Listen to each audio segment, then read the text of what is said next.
जैसा कि हमारा चैप्टर शुरू हुआ था, है ये स्टेप मार्क्स नहीं, ये पूरे स्लाइस मार्क्स हैं। और सिर्फ वही नहीं, ये निशान बिल्कुल वैसे लग रहे हैं जैसे बेर्सर्कर साइबर गोट की टेक्निक थी। मेरी एजिलिटी टेक्निक काफी नहीं थी उस कॉडिफिड फाइटिंग फॉर्म को कम्प्लीटली डॉज करने के लिए। अगर मेरा अपोनेंट स्वॉर्ड की जगह सेबर यूज कर रहा होता तो मेरा हालत बिल्कुल खराब हो जाता, जैसे कि वो फर्स्ट एल्डर का हुआ। और ये सब हो रहा था। फिर हमारा सीन होता है ग्रैंड हॉल का, जहाँ पे सब कोई आ रहे होते हैं। सारी जगह में मुझे यहाँ आखिर क्यों ही बैठना था। सीरियसली इन कपड़ों का कलर बिल्कुल डेड लग रहा है। फीस्ट के लिए आउटफिट बिल्कुल वर्ती नहीं है। मेहमान आ चुके हैं बोला जाता है। मुरिम एलायंस के 7th एडप्ट में 6 एडप्ट का माउंट हुआ सेक्ट का चोंग वंग और हाउस म्योंग का हेड ग्योंग। मुरिम एलायंस के रेटियस फैक्शन की तरफ से मैं डिमोनिक वर्ल्ड कल्ट का पैट्रियार्च का स्वागत करता हूँ। आपको यहाँ हमारे लिए एक सम्मान है। रेटियस फैक्शन इतने प्रतिशाली मेहमान की जुबान करना हमारे लिए गौरव की बात है। लेकिन आप कहते हैं कि मुरिम एलायंस के प्रतिबंध करते हैं, फिर भी आप अपना चेहरा छुपा रहे हैं। इसमें सही अतिकित तो बिल्कुल नहीं लग रहा। माफी चाहती हूँ, मैं बस अपने मिलने के लिए एक्साइटेड थी तो थोड़ा तमीज भूल गई थी पैट्रियार्च। मेरी मैनर्स कहाँ चल गए मुझे पता ही नहीं चला। हाँ भाई, तुझे कुछ पता ही नहीं चलेगा, टेंशन मत ले। देखो इन्हें बस घूरे जा रहे हैं। पूरे चाइना में सबसे खूबसूरत औरत यही खड़ी है। तुम गंदे डिमोनिक सिटिजन्स, तुम्हारी तो नजर भी नहीं जानी चाहिए इनके पास। लगता है हम थोड़ा ज्यादा ही घूर रहे थे। नमस्कार पैट्रियार्च, मैं हूँ सू हिंग जेल,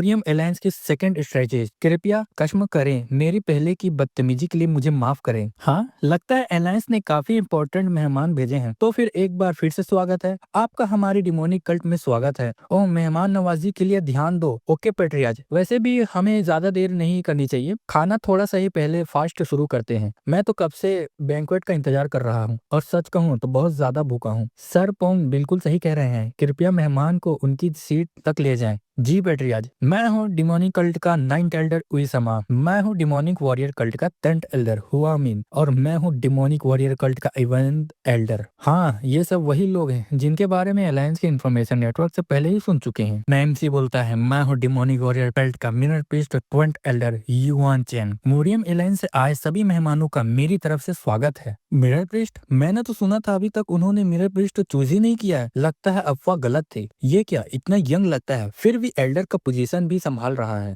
अब जब ध्यान से देखूं, ओबेक और ओट पॉइजन स्टाफ और जिनमू 20th एल्डर डिमोनिक कोई भी नजर नहीं आ रहा। लगता है ये कल्ट मजाक में नहीं है। वो मिरर प्रीस्ट 20 साल का भी नहीं लगता और फिर भी मैं उसकी पावर का अंदाजा नहीं लगा पा रहा। डैम इट, लगता है उनके पास भी एक मॉन्स्टर है बिल्कुल उसी जैसे। वो एल्डर्स काफी नहीं होंगे।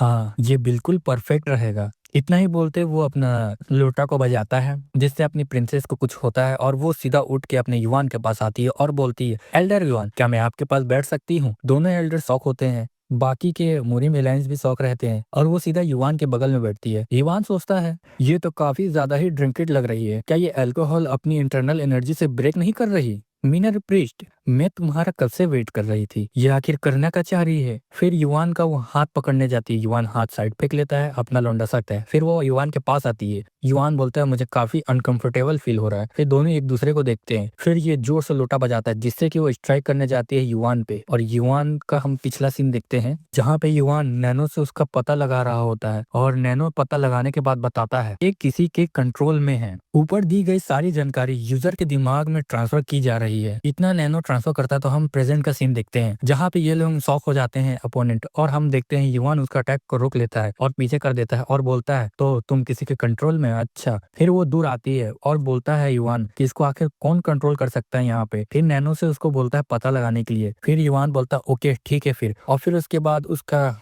सर पे हाथ रख के उसको बिजली का शॉक देता है। बाकी लोग बोल रहे होते हैं, मिनर प्रीस्ट प्लीज रुक जाइए। ये लोग बोल रहे होते हैं, तुमने आखिर हमारे मिनर प्रीस्ट पे अटैक करने की कोशिश कैसे की? फिर बाहर का सीन देखते हैं, जहाँ लोटा वाला सोच रहा होता है, अच्छा हुआ अब इन लोगों के बीच में जरूर लड़ाई होगा। युवान बोलता है, नैनो जल्दी से जल्दी इसको शॉक दो, और फिर बिजली का शॉक देता है, जिससे कि वो बेहोश हो जाती है। ये लोग आ रहे होते हैं, आखिर इसका मतलब क्या है मिनर प्रीस्ट? अरे नहीं, ये तो आगे बढ़ के चीजों को और भी बिगाड़ रहा है। लगता है अब मुझे खुद एक्शन लेने की जरूरत नहीं है। फिर हम देखते हैं उसको होश ला देता है शॉक देके। ये लोग पास में आते हैं और ये सोच रही होती है, आखिर हुआ क्या? क्या मैंने कुछ ज्यादा ही ड्रिंक कर लिया था क्या? ये क्या, वो मेरी कंट्रोल से कैसे आजाद होगी? आखिर कैसे? फिर उसको कोई बोलता है टेलीफिटी के जरिए। चलो ठीक है, कोई बात नहीं, दूसरा प्लान पे चलो। फिर वो ओके बोलता है। फिर देखते हैं हम वो ऐसे उठता है तो एक जोर से फिर से तबला बजता है, जिससे मिनर प्रीस्ट पे अटैक होता है और बोल रहा होता है कि तुमने आखिर उस पे अटैक करने की कैसे कोशिश की? मैं तुम्हें अपने इन हाथों से मार दूंगा। और जैसे ही स्ट्राइक करने जा रहा होता है, अपनी एल्डर आ जाती है और उसका हाथ को रोक देती है और बोलता है, तुम जवान आदमी, तुम क्या कुछ समझ नहीं पा रहे हो? ये बोल रहा था मेरे को छोड़ो, मेरे को जाने दो, और फिर अपनी दूसरी एल्डर आती है और उसको बेहोश कर देती है। युवान अपने मन में सोचता है अभी तो ये बिल्कुल ठीक था, लेकिन अचानक से वायलेंट कैसे होने लगा? इसका मतलब वो भी हिप्नोटाइज में ही था। लगता है यही कोई आसपास मौजूद है जो उसको हिप्नोटाइज कर रहा है। डैम इट, लगता है ये भी फेल हो गया। अब लगता है हमारे पास और कोई ऑप्शन नहीं है। फिर युवान तुरंत आता है और बोलता है मैंने तुमको ढूंढ लिया, और तुरंत उसका गला पकड़ लेता है। वो बोलता है आखिर तुम कर क्या रहे हो? तुम्हें लगा मैं तुम्हें ढूंढ नहीं पाऊंगा? फिर उसका गला दबा रहा होता है। मुझे नहीं पता तुम किस बारे में बात कर रहे हो,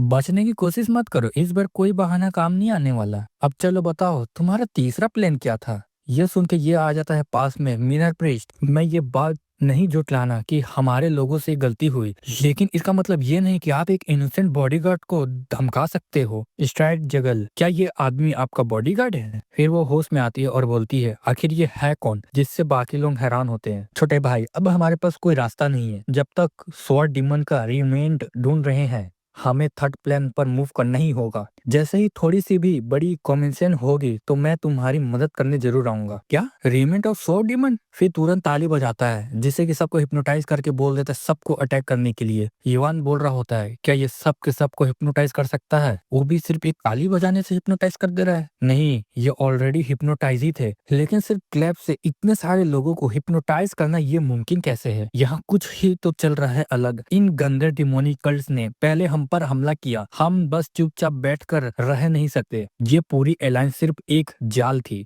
हमें धोखा देने के लिए। हमें पलट कर जवाब देना ही होगा। इतना ही सभी एल्डर्स एक दूसरे से लड़ने जा रहे होते हैं। युवान बीच में आता है और बोलता है सभी के सभी रुक जाओ, क्योंकि सब के सब अभी हिप्नोटाइज में है। क्या हिप्नोटाइज? अगर तुम्हारा बोलने का मतलब क्या है? मुझे पूरा यकीन है स्ट्रगल जिगल पहले के ही अजीब एक्शन सिर्फ एक बात का हिस्सा था, एक बड़ी सोची समझी साजिश है ताकि हमारी कल्ट और मुरियम एलायंस के बीच फूट डाली जा सके। तो फिर इस सिचुएशन में आप क्या सलाह देते हैं मिनर प्रीस्ट? एल्डर और वो मेहमान जब अभी तक हिप्नोटाइज नहीं हुए, हम सबका काम एक ही है, सबको लड़ने से रोकना। और जो लोग पहले से ही हिप्नोटाइज हो चुके हैं उनका जिम्मा मैं लेता हूँ। इतना बोलते युवान वहां से उड़ के चला जाता है और ये बोल रहा होता है मुइंग हार्स एंड एल्डर जितने भी सब हैं सब कोई मेरे पीछे आओ। फिर ये लोग भी जा रहे होते हैं और पीछे ये लोग देखते हैं पेट्रियाज। पेट्रियाज बहुत गुस्से में हो रहा होता है और बोल रहा होता है आखिर इतना हिम्मत किसमें है जो टेरिटरी के अंदर अटैक कर सके। और बाकी सब हम देख रहे होते हैं बाहर में एक दूसरे से लड़ रहे होते हैं। नैनो स्कैन कर रहा होता है। युवान बोल रहा है आखिर इसे हिप्नोटाइज करने वाला कौन है? नैनो टारगेट को एनालाइज कर रहा होता है। जैसे ही मैं अपने हाथ आगे बढ़ाऊंगा तुरंत एक इलेक्ट्रिक शॉक वेव रिलीज करना। नैनो बोलता है ठीक है मैं समझ गया, और फिर एक आदमी के सर पे रखता है और बिजली का शॉक दिलवाता है, जिससे हम देखते हैं बाकी लोगों को भी शॉक दिलवा रहा होता है। युवान श्यू श्यू निकलता है और ये देख के बोलती है क्या ये मिनर प्रीस्ट था? और ये लोग बोल रहे हैं आखिर यहाँ पे हो क्या रहा है? ये हैरान होता है कि आखिर ये बच्चा है कौन, ये सभी को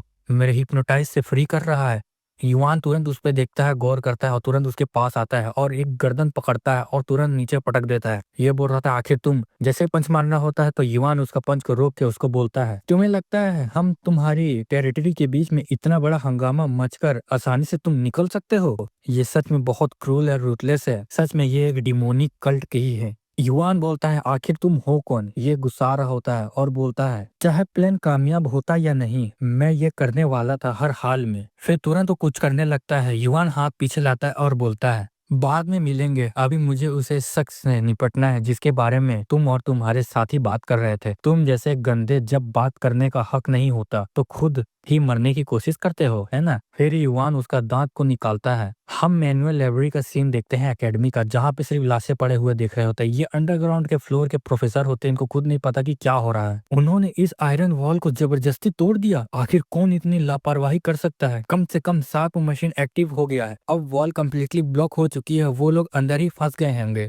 हमें सर ली को जितना जल्दी हो सके वापस बुलाना होगा। इतना बोलते ही उसमें से आवाज आता है और ये बोल रहे होते हैं क्या वो लोग बाहर आने की कोशिश कर रहे हैं? ये शार्प ऊपर के फ्लोर वाले शार्प से 3 गुना ज्यादा हार्ड है। स्ट्रॉन्गेस्ट एनर्जी के साथ भी इसे तोड़ना बहुत ही मुश्किल होगा, पर फिर भी पता नहीं क्यों मुझे अभी भी बेचैनी हो रही है। इतना बोलते ही हम देखते हैं उसमें क्रैक आने लगता है। ये लोग बोल रहे होते हैं आखिर ये ऐसा पॉसिबल कैसा है? हमारा सरली वापस आ रहा होता है और देखता है जोर से धमाका और बोल रहा होता है मैं जल्दी जा रहा हूँ, तुम लोग आओ। रेड हेयर जैसे ही आता है बोलता है आखिर यहाँ पे हो क्या रहा है? जैसे ही सामने देखता है वो देखते हैं हम 2 लोगों को। ये बोल रहा होता है ये तो बॉडीगार्ड थे मुरीम एलायंस के, लेकिन उस आदमी से जो एनर्जी निकल रहा है वो किसी आम बॉडीगार्ड की तो नहीं लग रही। अब तक मुझे लग रहा था ये जगह सिर्फ कमजोर लोगों से भरी हुई है, पर लगता है आखिरकार मुझसे कोई ऐसा मिल गया जो लड़ने के लायक हो। हैं? ये किसे? आखिर ये एकेडमी के अंदर कैसे आ गए? आखिर तुम हो कौन और तुम अंडरग्राउंड मैनुअल लाइब्रेरी में कर क्या रहे हो? जानना चाहोगे? नीचे जाकर लाशों पर एक नजर डाल लो, शायद वो तुम्हें तुम्हारा जवाब मिल जाएगा। आखिर तुम रुक जाओ सली,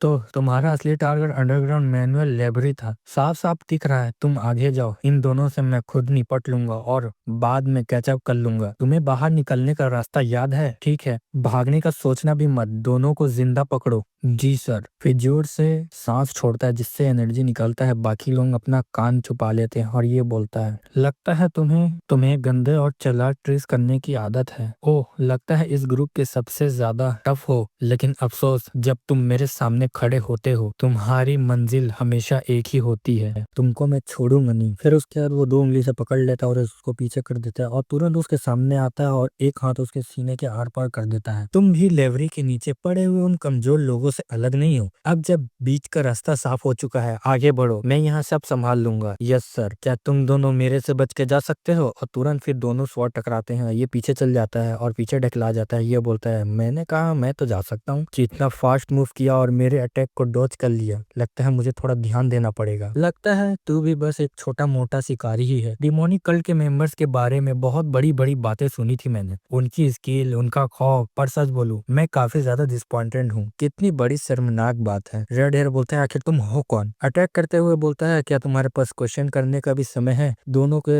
अपने अटैक टकरा रहे होते हैं। ये अपने फिस्ट से मार रहा होता है। रेड हेयर बोल रहा होता है, ये बहुत ज्यादा स्ट्रॉन्ग है, मैं इसको कैसे ब्लॉक करूं? मैं इसे ब्लॉक नहीं कर सकता। और फिर अपना सीक्रेट टेक्निक यूज करता है, secret technique of the crimson sword art. ये बोलता है, फाइनली मैं रियल फाइट के लिए रेडी हूँ। दोनों के दोनों फाइट कर रहे होते हैं। रेड हेयर के पास तुरंत अटैक मुड़ कर आता है। ये शॉक हो जाता है, क्या ये अपने अटैक का एंगल भी बदल सकता है? आखिर ये कौन सा टेक्निक है? फिर पंच एक साथ आता है, रेड हेयर को पड़ता है और एक जोर से पंच पड़ता है जिससे ये पीछे जाता है और खून का खांसता है और बोलता है, तुम आखिरकार 6 बजरकर वॉरियर में से एक हो, है ना? हाँ, ये हो सकता है जैसा तुम सोच रहे हो। आखिर वो कौन सी टेक्निक थी? ये बिल्कुल एकदम साइबर टेक्निक जैसा लग रहा था। हाँ, इंटरेस्टिंग है। जानते हो क्या, तुम बिल्कुल सही कह रहे हो। हाँ, मैं हुयान साइबर फर्स्ट का मास्टर हूँ। मुझे पहले ही समझ जाना चाहिए था। मुझे बाकी डिमोनिक कल्ट के मेंबर को भी इसके बारे में बताना चाहिए, पर अब मेरी बॉडी हिल भी नहीं पा रही है। चलो, मस्ती बहुत हुआ, अब तुम्हारा मरने का समय है। जैसे ही अटैक करने जा रहा होता है तभी उसके हाथ में आता है किसी का सर और वो देख के हैरान हो जाता है कि आखिर ये हो क्या रहा है। तभी कोई बोलता है कि तुम करने क्या सोच रहे हो, और ये होता है अपना युवान। रेड हेयर देख के बोलता है, मिरर प्रिस्ट। बोलता है, अच्छा तो तुम मिरर प्रिस्ट हो। अगर वो सच में मिरर प्रिस्ट है तो इस वक्त उसे ग्रैंड बैंक्वेट हॉल में होना चाहिए। बाकी लोग हमारा प्लान कभी रिवील नहीं कर सकते। इसका मतलब सिर्फ एक ही हो सकता है। लगता है मेरे पास अब कोई रास्ता नहीं बचा। मुझे तुझे मारना ही पड़ेगा और यहाँ से जिंदा निकलना होगा। जैसे ही मारने जा रहा होता है, युवान पास में आता है और उसको अटैक को डिफ्लेक्ट करता है और ये बोलता है, अच्छा तो तुम अटैक को ब्लॉक करने के लायक भी हो। फिर एक और अटैक करता है युवान पे। युवान बोलता है कि काफी ज्यादा डिफिकल्ट हो रहा है मेरे लिए, अगर मैं एक भी मिस कर दिया तो सैली मर सकते हैं। सिर्फ टेक्निक काफी नहीं होगा, मुझे अपनी पूरी फिजिकल स्ट्रेंथ भी चैनल करनी पड़ेगी। इस बार मैं कुछ भी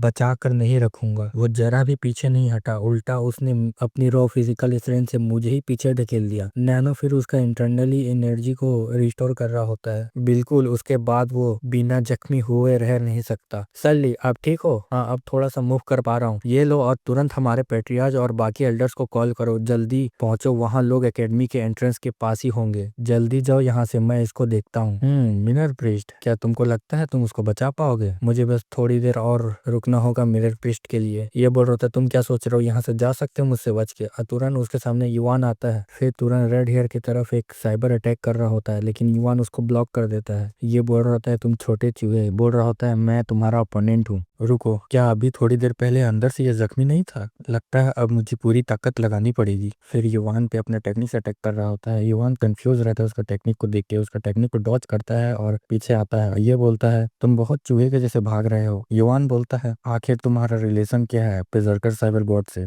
ये सुन के वो शौक रहता है और जवाब देता है, हाँ, वो बिल्कुल गलत था। उसने कहा था कि किसी को भी कुछ पता नहीं चलेगा। मुझे नहीं पता वो क्या बोल रहा है, लेकिन हो सकता है सिक्स बजरकर साइबर वॉरियर का हिस्सा हो। अगर तुम बजरकर साइबर गॉड को जानते हो तो डिमोनिक वॉरियर कल्ट हमारा पक्का दुश्मन है। तभी दोनों को कुछ महसूस होता है और हम देखते हैं गार्ड्स आ रहे होते हैं। ये बोलता है, लगता है यहाँ से निकलना मेरे लिए आसान नहीं होगा। मैं सजेस्ट करता हूँ तुम चुपचाप मेरे साथ चलो। मैं तुम्हें यहाँ से निकलने के लिए हॉस्टेज बनाऊंगा। हॉस्टेज? तुम्हें सच में लगता है ये मुमकिन है? मेरे पास बकवास करने के लिए टाइम नहीं है। बजरकर साइबर बोर्ड की टेक्निक का सेकंड कोडिफाइड फाइटिंग फॉर्म, इसे बिल्कुल परफेक्ट करने के तरीके फर्स्ट टेक्निक में बदल दिया गया है। फिर भी ये उतनी ही पावरफुल है। अगर मुझे इसे ब्लॉक करना है तो अपने demon form 24 demon sword technique से डॉज करना पड़ेगा। युवान फिर उसका अटैक को ब्लॉक करता है और सोचता है ये इतना ज्यादा स्ट्रांग है, 24 डीमन स्वॉर्ड यूज करने के बाद भी मेरा बैलेंस बिगड़ रहा है। इतना सोचते ही युवान की तरफ अटैक बढ़ता है। मैं उसकी कोई कमजोरी ढूंढने वाला था, लेकिन उल्टा वो अपना फॉर्म बदल कर मेरी कमजोरी ढूंढ रहा है। इतना बोलते युवान को पेट में जोर से मारता है। सिर्फ मैं उसके चेंज के साथ नहीं चल पा रहा हूँ। तभी सामने वाला अटैक करता है और बोलता है, तुम्हें लगता है अपनी इस तलवार के साथ तुम मेरा मुकाबला भी कर सकते हो? इतना बोलते युवान पे अटैक करता है जोर से। युवान का स्वॉर्ड क्रैक आने लगता है। तुम अच्छे हो सकते हो, लेकिन मैं तुमसे बेहतर हूँ। इतना बोलते उसके स्वॉर्ड को तोड़ देता है। युवान परेशान हो जाता है। तभी उसके सामने आता है और युवान को जोर से मारता है, जिससे युवान का हालत खराब होता है। युवान पीछे आता है, ये बोलता है, तो तुम अभी भी बिना लड़े हार नहीं मानोगे? हाँ चलो, जो भी है तुमने किया उसके लिए मैं ताली बजा देता हूँ, लेकिन तुम्हारी ये बेकार स्वॉर्ड डीमन टेक्निक मुझ पर काम नहीं करेगी। तो उसे 24 ऑफ डीमन स्वॉर्ड के बारे में पहले से ही पता था। लगता है ये बैटल डिसाइड हो चुकी है। डिमोनिक वॉरियर कल्ट हमें हरा ही नहीं सकता। अब बस करो, रजिस्ट और मेरे साथ चलो। इतना सुनते युवान अपना टूटा स्वॉर्ड नीचे फेंकता है और बोलता है, क्या तुम्हें लगता है हमारा ये कल्ट तुम्हें हरा नहीं सकता? ये बोलते हैं, आखिर तुम बोल क्या रहे हो? रुको जरा। फिर हम देखते हैं युवान का डेडली लुक और उसका हील हो जाता है पूरा घाव। और ये सोच में वो पड़ जाता है कि वो हील कैसे कर रहा है इतना जल्दी। ये बच्चा हमारे लिए बहुत खतरनाक है, इसको मेरे को जल्द से जल्द मारना पड़ेगा जब तक ये पूरा रिकवर हो जाता है। तभी वो युवान की तरफ बढ़ रहा होता है। युवान अपना सम्मन करता है ब्लैक स्वॉर्ड। ये हैरान हो जाता है कि आखिर ये स्वॉर्ड कौन सा है, और हम उस स्वॉर्ड का ऑरा देखते हैं जो कि डिमोनिक जैसा लग रहा होता है। ये बोल रहा होता है कि आखिर तुम कौन सी टेक्निक यूज करने वाले हो, मेरे पे जरूर दिखाओ। फिर युवान पे अटैक करता है। ये शौक रह जाता है युवान का पावर देख के। तभी उसकी आंख में सिर्फ फ्लेम दिख रहे होते हैं, डार्क फ्लेम, और वो खड़ा होता है। और तभी युवान उसके आगे निकल जाता है। ये हैरान हो जाता है क्योंकि इसको यकीन नहीं हो रहा होता। हम देखते हैं इसके पीछे ये छेद हो चुका होता है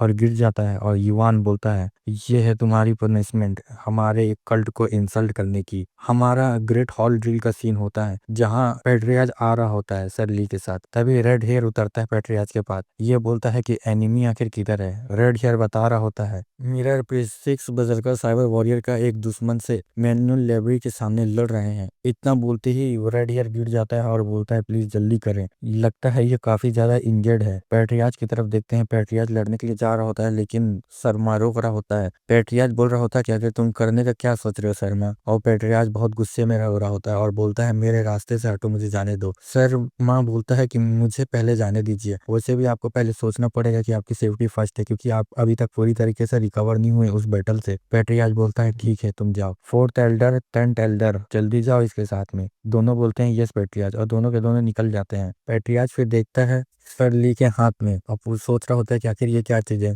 हमारे एल्डर्स पहुंच रहे होते हैं और तभी दूर से देख के शॉक हो जाता है, और हमारा करंट सीन दिखा रहा जा रहा होता है जहाँ युवान अपने एनिमी को मार रहा होता है। शर्मा सोच रहा होता है ये टेक्निक, और इसके साथ हम देखते हैं वापस से फ्लैशबैक जहाँ युवान उसको मार के गिरा दिया होता है। दूर से एल्डर देखता है और बोलता है, ये ब्लैक स्वॉर्ड, ये एंटायर ब्लेड स्वॉर्ड है, क्या ये वही ब्लैक स्वॉर्ड हो सकता है? और फिर युवान उस ब्लैक स्वॉर्ड को अपने अंदर ले लेता है। तभी युवान को नोटिस होता है कि कोई देख रहा है, और पीछे देखता है तो वो शर्मा होते हैं। युवान हैरान हो जाता है कि सब कुछ देख लिया इसने। फिर फोर्थ एल्डर आ रहा होता है और बोल रहा होता है, शर्मा क्या सब कुछ ठीक है? हम देख रहे होते हैं कि ये लोग हैरान हो रहे होते हैं, ये कैसे हो सकता है? क्या इसने सिर्फ बजरकर वॉरियर में से एक को डाउन कर दिया? फिर एल्डर आती है और युवान का हाल ले रही होती है। युवान बता रहा होता है कि मैं ठीक हूँ, मुझे खुशी है कि आप ठीक है मिनर प्रीस्ट, आपकी चिंता के लिए शुक्रिया शर्मा। तभी हम देखते हैं बाकी गार्ड आ रहे होते हैं और पेट्रियाज आ जाता है उनके साथ। युवान पेट्रियाज के सामने झुकता है और अपने मन में सोचता है, रॉयल गार्ड्स के काम स्वॉर्ड डीमन की इच्छा को मन का होता है, लेकिन मैंने सुना है कि सर माँ हमारे पेट्रियाज के राइट हैंड है। अगर वो जो कुछ अभी देखें तो वो सब उन्हें बता देते। यहाँ क्या हुआ है? जब मैं यहाँ पहुंचा तब मिनर पिस्ट पहले ही सिक्स बजरकर साइबर वॉरियर को दुश्मन को संभाल चुका था। उसने बस दुश्मन को सीधा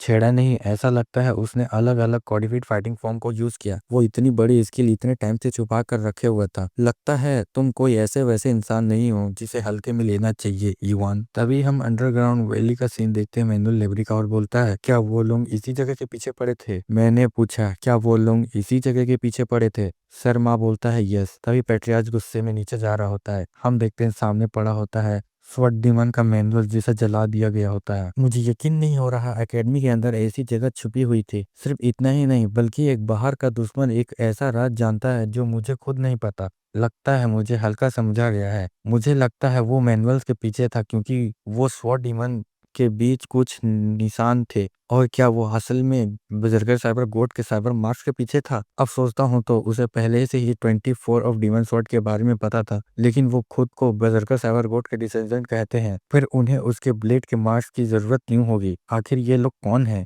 6 बजरगर साइबर वॉरियर्स का ये लोग असल में है कौन? इस एक्सीडेंट की वजह से पूरी डिमोनिक कल्ट शहर में हंगामा मच गया। में मरे हुए वॉरियर के बॉडीज इकट्ठे की गई और ये सोचकर कि शायद और दुश्मन घुस आए तो कल्ट के सारे लोग रात भर जग कर क्लूज ढूंढते रहे, लेकिन उन 4 लोगों के अलावा उन्हें और कुछ ही हाथ नहीं लगा। सीन हमारा बैंक्वेट हॉल का होता है। हमें यहाँ और कितनी देर तक रोका रखा जाएगा? इस अलायंस के लिए हमें अपनी बेकसूरी साबित करनी होगी। सब्र रखिए एडेप्ट मियोंग, जो भी जानकारी हमें थी उनमें से दे चुकी है। अब डिमोनिक कल्ट खुद फैसला करेगा, बस थोड़ा सा सब्र रखिए। ठीक है स्ट्रैज जगल, हाँ फाइन। अब मुझे सब कुछ याद आ गया। यकीन नहीं होता कि मुझे इस तरह यूज किया गया है। अनहोई को वापस लेने में फेल होने के बाद हम जंक्शन में रहे एडेप्ट्स मिलने के लिए साउथ गए थे। तभी हम पर कुछ अनजान लोगों ने घाट लगाकर हमला कर लिया। जब मुझे होश आया तब तक मैं मुरिम एलायंस के मार्च के हिस्सा बन चुकी थी। हिप्नोटाइजर्स का असर इतना खतरनाक होने तक मुझे वो दुश्मन वही बॉडीगार्ड लग रहा था जो हमेशा मेरे साथ रहते थे।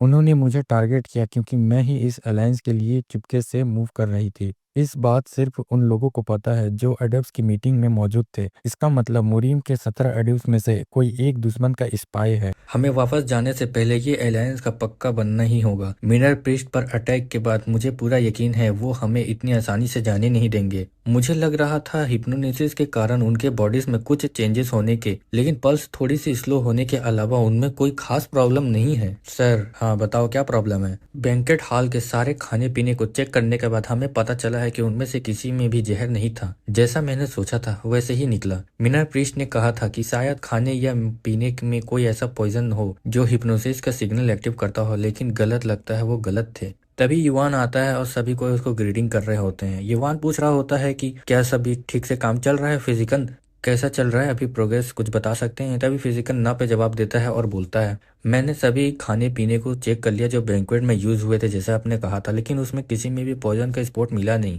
युवान हैरान होता है, क्या इसमें से कोई भी फूड है या किसी भी चीज में पॉइजन का नहीं मिला? हाँ सही बोल रहा हूँ। अगर इस आदमी ने सिर्फ एक ताली हिप्नोसिस चला दी थी तो बैंक्वेट हॉल में मौजूद सब लोग हिप्नोटाइज हो चुके होते। ठीक है मैं खुद देख सकता हूँ क्या? हाँ आप देख सकते हैं। मैं और मेरी स्टाफ की पूरी रात तलाश करने के बाद कुछ हाथ नहीं लगा हूँ। मेरा पेस्ट काफी जिद्दी लगते हैं। फिजिकल बेक ने अभी कहा कि खाने पीने में कुछ नहीं लगता है, लेकिन सिर्फ इससे हिप्नोसिस कैसे एक्टिव हो गया? ओ खाने के लिए कप और यूटिलाइज को डायरेक्टली टच करना ही पड़ता है ना? नैनो क्या तुम चेक कर सकते हो इन पर पॉइजन ड्रग्स का कोई ट्रेस है कि नहीं है? नैनो बोलता है ठीक है मैं समझ गया, एनालाइज शुरू कर रहा हूँ, कृपया इसे उंगली से छुएं। ये क्या कर रहा है? कप्स और चॉपस्टिक छूने के क्या मतलब है? तभी युवान उसमें हाथ रखता है और उसको छूता है और फिर पीछे पलटता है और बोलता है, क्या तुम्हें याद है कि कल रात बैंक्वेट में तुम्हारी सीट कौन सी थी? जी हाँ सर याद है। जिनकी सीट टूट चुकी है उनके अलावा बाकी सब अपनी अपनी कल रात वाली सीट पर वापस बैठ जाए। जी ठीक है। आखिर मिरर प्रीस्ट क्या करना चाह रहा है? देखते हैं। मुरियम के जो लोग हिप्नोटाइज हुए थे वो सब उन्हीं सीट्स पर बैठे थे जहाँ मिरर प्रीस्ट ने कप्स पलट दिए थे। फिजिकल बेब क्या आप कप के उस हिस्से को सूंघ सकते हैं जो होठों से लगा था? जी हाँ बिल्कुल, क्यों नहीं। तभी फिजिकल उसको सूंघता है और उसे महसूस होता है ये तो ओपियम है। तो क्या ये दोषी ने सिर्फ कुछ खास कप पर ही ओपियम्स लगाया था? रुको, फिर मिरर प्रीस्ट को इसका पता कैसे चला? हमारा सीन पेट्रियाज क्वार्टर का होता है जहाँ पेट्रियाज अपना ट्रेनिंग रूम से निकलता है। उसके साथी लोग उसको कपड़ा पहनाते हैं और बोल रहे होते हैं, आपका कपड़ा हो चुका है बुरा पेट्रियाज। ठीक है मैं जा रहा हूँ। फिर हम अंडरग्राउंड का हॉल सीन देखते हैं जहाँ पेट्रियाज क्वार्टर्स में पड़ा होता है, जहाँ वो बजरकर गॉड का टेक्निक को अपने माइंड में रीड कर रहा होता है और बोल रहा होता है ये तो सिमिलर है सेवर एनर्जी से, जैसा कि मैं फील कर सकता हूँ।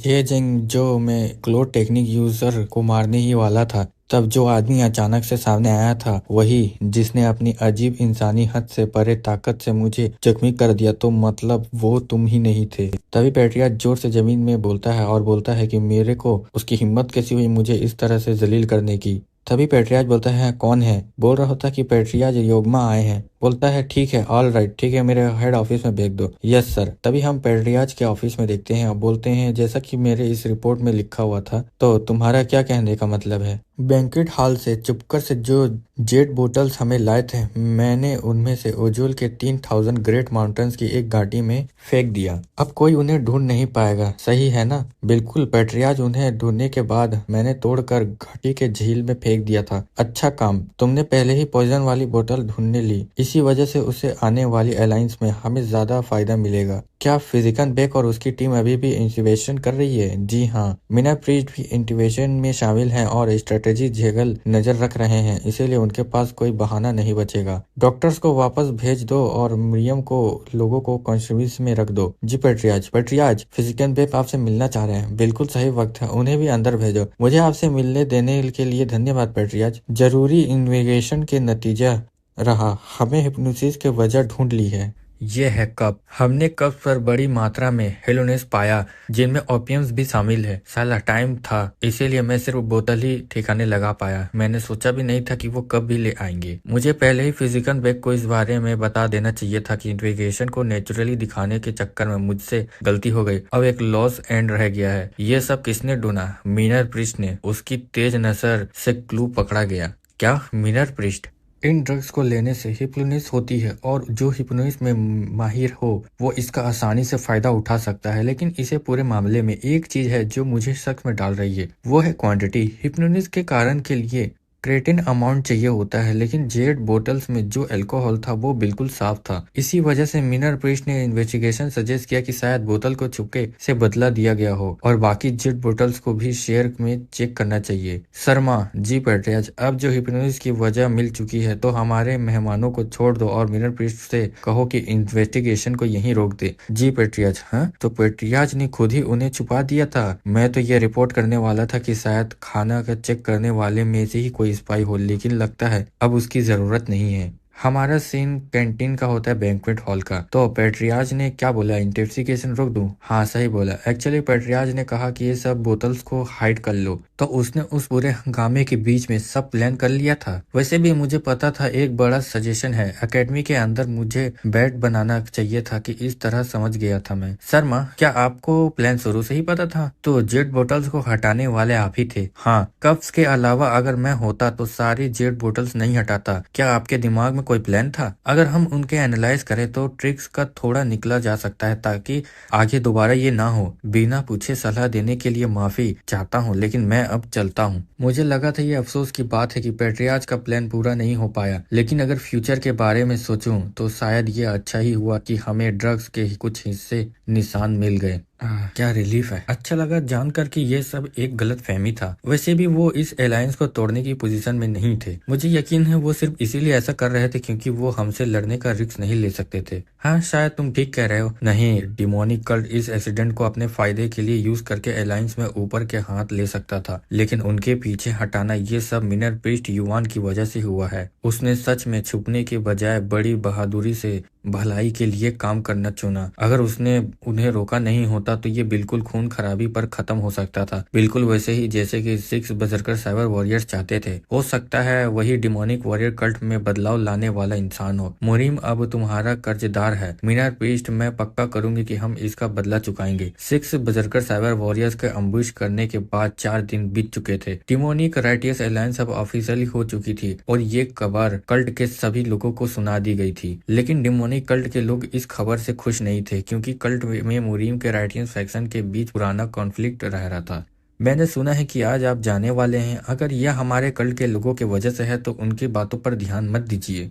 बिल्कुल नहीं, हमें बस कुछ और कामों की वजह से थोड़ा जल्दी निकालना है। मेहमान नवाजी के लिए धन्यवाद। क्या वाकई में मुरीम के अंदर 6 बजकर साइबर वॉरियर्स का कोई स्पाई है, जैसा स्ट्रेटेजिक जगल ने कहा? कुछ बातें वैसे भी है थोड़ी सस्पिशियस लग रही है। हमें जल्दी वापस जाकर इन्वेस्टिगेशन करनी चाहिए। ये मुरीम टूर्नामेंट का इंटिमेशन है जो हमारे लॉर्ड की तरफ से भेजा गया है। समझ गया, अलायंस हो चुके हैं तो इसीलिए बता देना, हमारा जरूरी अटेम्प्ट करेंगे। धन्यवाद पेट्रियाज। आप दोपहर होने वाली है, हम पब्लिक हॉल में स्पीच के लिए चलने के टाइम हो चुका है। लगता है आप बिजी हैं तो हम भी अब निकलते हैं। ठीक है, सेफ ट्रेवल्स करना। बात समझ में आती है, उनके बीच 6 बजकर साइबर वॉरियर्स का कोई स्पाई हो सकता है, इसीलिए उनके पास यहाँ टाइम बर्बाद करने का कोई वक्त नहीं है। लगभग 1 बजे फ्लाइंग फैंटम सेट के गेस्ट हाउस में देखते हैं। ये बात समझाया नहीं रहा। पेट्रियाज ने बाकी सभी एडवांसमेंट कर दी, लेकिन आपकी मिरर पृष्ठ बनाने की ऑफिशियली अनाउंसमेंट क्यों नहीं की माय लॉर्ड? माय लॉर्ड हॉबंग ने सही कह रहा है, यहाँ या कुछ तो गड़बड़ है। पब्लिक हॉल के अनाउंसमेंट में ग्रैंड हॉल मीटिंग के सारे इंपॉर्टेंट फ्यूजन को पब्लिक करने के लिए होता है, और सिर्फ एक ही चीज मिसिंग है, आपकी मिनट पृष्ठ की अनाउंसमेंट। शायद पेट्रियाज ने इस फैसले पर अपना मन बदल लिया है, लेकिन हमारे लॉर्ड ने पूरा प्रोसेस कंप्लीट किया था। टूर्नामेंट जीतने से विटनेस भी जमा किए, सिर्फ मन बदलने से यह डिसीजन पलट नहीं सकता। इस बार मैं भी श्योर नहीं हूँ, लेकिन जब तक सारे चाहे सेक्ट्स हैं उनके खिलाफ ना हो, पेट्रियाज कल्ट के अंदर लगभग कोई भी डिसीजन बदल नहीं सकता। तो तुम कह रहे हो अगर कोई आउटरेज या ऑब्जेक्ट नहीं हुआ तो मेरा मिरर पृष्ठ का स्टेटस भी वापस ले सकते हैं? इस बात पर उनका जरा सा भी इमोशन नहीं दिखा, उल्टा वो ऐसे बात कर रहे हैं जैसे इसे उनका कोई लेना देना ही नहीं हो।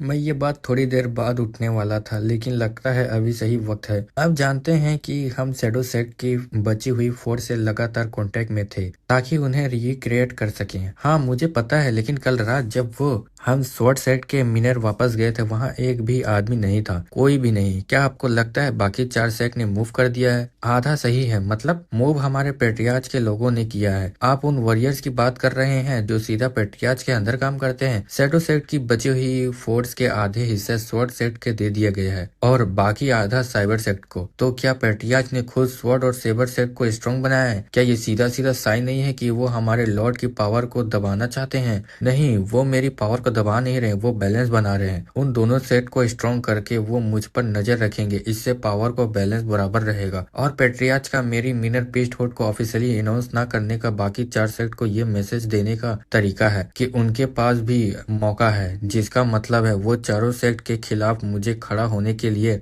आग को और भड़का रहे हैं। हमें कैसे यकीन हो सकता है हमारे पेट्रियाज ऐसा करेंगे? लगता है उन लोगों ने हमारे पेट्रियाज के असली रंग पहचान लिए हैं। जिस पेट्रियाज को हम जानते हैं वो बिल्कुल कोल्ड हार्टेड है, उसके लिए अपना खून भी कोई मायने नहीं रखता, सब सिर्फ उसकी अथॉरिटी की मजबूती होती है। तो इसका मतलब है हमारे पेट्रियाज हमारे एलाई नहीं। अब हम क्या करें? मैं यहाँ मौजूद सब लोगों से एक बात पूछना चाहता हूँ, चाहे जो भी हो जाए, क्या तुम मुझ पर भरोसा रखते हो? मेरे साथ दोगे? माय लॉर्ड, डिमोनिक कल्ट में बहुत कुछ गलत हो चुका है। मैं इस कल्ट को वापस उसका रूट पर जाना चाहता हूँ, उसी दौर में जब डिमोनिक लॉर्ड्स ने इस कल्ट को निर्व किया था, भले ही इसके लिए मुझे कल्ट के करंट अथॉरिटी को चैलेंज ही क्यों न करना पड़े। मुझे उम्मीद है तुम मुझ पर भरोसा करोगे और इस सफर में मेरा साथ दोगे। इसमें पूछने वाली क्या बात है माय लॉर्ड? आप जो भी रास्ता चुनेंगे मैं हमेशा आपके पीछे खड़ा रहूंगा। मैं भी हॉबंग से सहमत हूँ माय लॉर्ड, चाहे इसमें मुसीबत, दर्द या खून या खराबी क्यों ना हो, मैं आपके साथ हर जगह चलने को तैयार हूँ। हम कसम खाते हैं कि हमेशा आपके साथ रहेंगे माय लॉर्ड। तो अब हम क्या करें? मिनर पीस्ट इस तरह से हम बाकी 4 सेट के सामना नहीं कर सकते। हाँ, लगता है हमें अपनी पहली सारी प्लानिंग छोड़नी पड़ेगी। क्या आपके पास कोई आइडिया है? हमारे पेट्रियाज हमारी पावर को बैलेंस करना चाहते हैं, तो मैं उस बैलेंस को ही तोड़ दूंगा। मुझे लगता है इसका मतलब है आप डिमोनिक ड्रैगन पाम सेट में जाकर उन्हें रिक्रूट करना चाहते हैं ताकि हमारी ताकत बढ़े सके।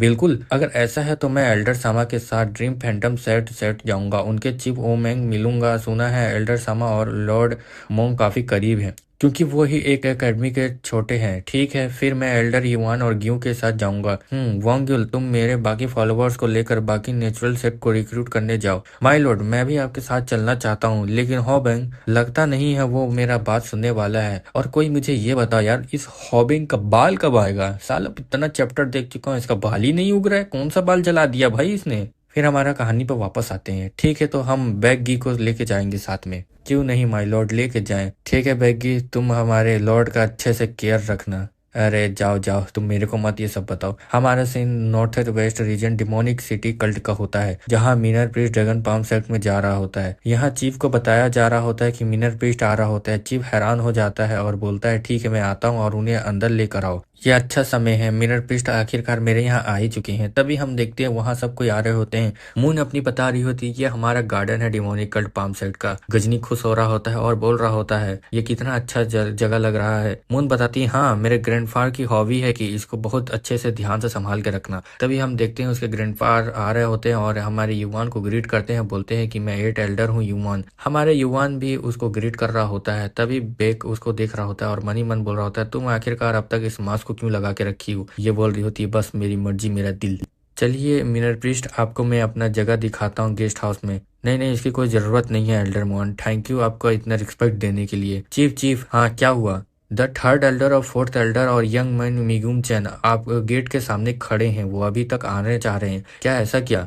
अच्छा आप फ्री हैं तो हम एल्डर मोहन कोई बात नहीं है, अगर आप बात करना चाहे तो कर सकते हैं। ठीक है आपका कंजर्वेशन के लिए मिनर प्रिस्ट आपका शुक्रिया। बाकी सभी गेस्ट को उनके फ्रंट गेट पे डिफरेंट बिल्डिंग में भेजो, मैं अभी मिरर पीस्ट के साथ हूँ। Yes chip. फिर हम देखते हैं युवान लोंग और इसके ग्रैंडपा बात कर रहे होते हैं। युवान बोलता है क्या खूबसूरत मैनर है, समझ आता है लोग आपके लैंडस्केप एस्थेटिक्स को इतनी तारीफ क्यों करते हैं। अरे अरे मिनर पीस्ट अब तो मुझे शर्मा रहे हो, ये तो बस मेरा एक सिंपल सा हॉबी है। लगता है खाना तैयार है, चलिए इस छोटी सी दावत के साथ बातचीत करते हैं। मेहमान नवाजी के लिए धन्यवाद। हर बार जब हम किसी और एल्डर से मिलते हैं तो कुछ न कुछ गड़बड़ हो गया, लेकिन लगता है इस बार सब स्मूथली चलेगा। अब सोचूं तो डिमोनिक ड्रैगन पाम सेट का एक चीफ का ग्रैंड डॉटर है ना। ग्यू ने कहा था कि उसका ट्विन सिबलिंग है तो उसकी ग्रैंड डॉटर होगी। रुको कहीं ये विजिट भी वॉरियर डांसिंग सेट का तरह खत्म तो नहीं होगा। क्या ये लोग फिर से हमारे लॉर्ड को शादी अपने घर में करवाने की कोशिश तो नहीं करेंगे। अबे गजनी तू अपना काम कर, अपना तेल लगा बाल में और तेल से अपना बाल को होगा। समझ नहीं आता इतना चैप्टर हो गया तेरे सर पे बाल ही नहीं आ रहा है। चलिए ठीक है हम कुछ और बात करते हैं। तभी कोई आ रहा होता है और बोल रहा होता है कि आप गेस्ट रूम में जाएं। तुम मेरे सामने से हट जाओ, थोड़ा सा अर्जेंट मीटिंग है। हमारा एल्डर पीछे देखता है और हम देखते हैं फोर्थ एल्डर और थर्ड एल्डर को, जो स्टेल सेट का होता है और